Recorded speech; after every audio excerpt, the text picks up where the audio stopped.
Hello and welcome to Chemistry According to Karl, Episode 5, How I Met My Valentine. A little backstory here. I was teaching at Carrollton Farmers Branch, and an associate of mine at other high school, at R.L. Turner High School, I was at Newman Smith, Pinckney Johnson showed me this article about an interesting reaction.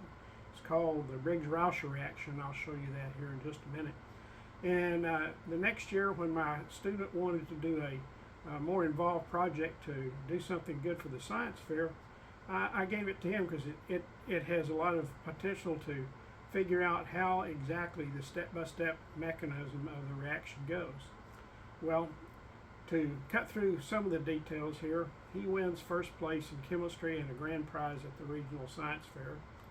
At the same time, my wife's student, Mac Marchman, wins a grand prize also at the science fair. Of course, at that time, she was not my wife. I didn't know who she was.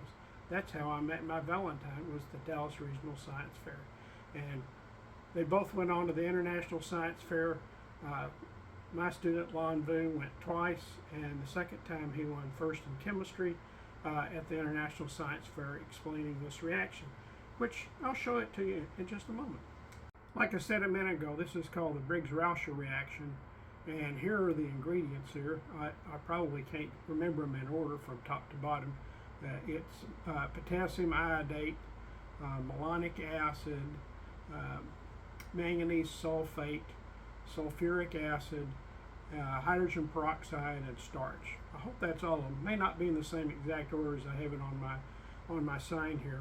The name of the reaction is named after the two high school chemistry teachers in California that discovered it. Last names of Briggs and Rauscher. So I'll pause here and set up the actual reaction for you to look at. Okay, we're ready to try here. We've got everything but the hydrogen peroxide is in both of these. So the last thing we'll do here is we'll combine the hydrogen peroxide and wait for things to happen. One will be shaken, the other will not be stirred. First for the one that will be shaken.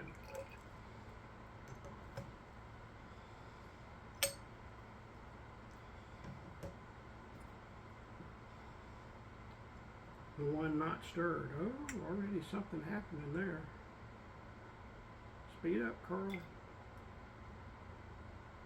Well, that one went away. What happened? Well, that one did okay. Oh, that one came back again. Oh my. What in the world is happening here? Let's move this back where you can see it just a little more. And make it where you can see the colors maybe too. I gotta look because I always love this reaction, so pardon me for leaning over and watching. You notice that this iodine clock reaction can't make up its mind. What you see happening is a reaction builds in one direction until it makes iodine and iodide combined, which makes I3 minus, and that hooks up with the starch in the solution to turn blue. The blue. And when there's too much of that, then another reaction takes place and drives it back the other way, back toward the clear. And both of these run as long as there's chemical reactants. Looks like we're running a little short on reactant right now, but what the heck, it worked a little bit at least. It has been really cranky for me, so sorry it wasn't absolutely dead letter perfect, but pretty happy anyway. And that's the story of the Briggs-Rauscher oscillating iodine clock reaction and how I found my Valentine. Y'all have a great day. Bye. I had to come back. I shook the one that needed to be shaken a little bit, and we're getting a little bit more action now, so what the heck? You don't mind a little bit more, do you? It's really oscillating pretty well right now.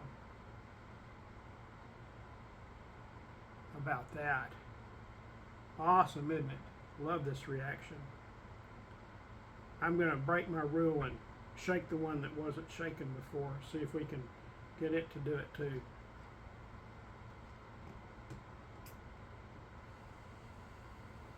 There it goes.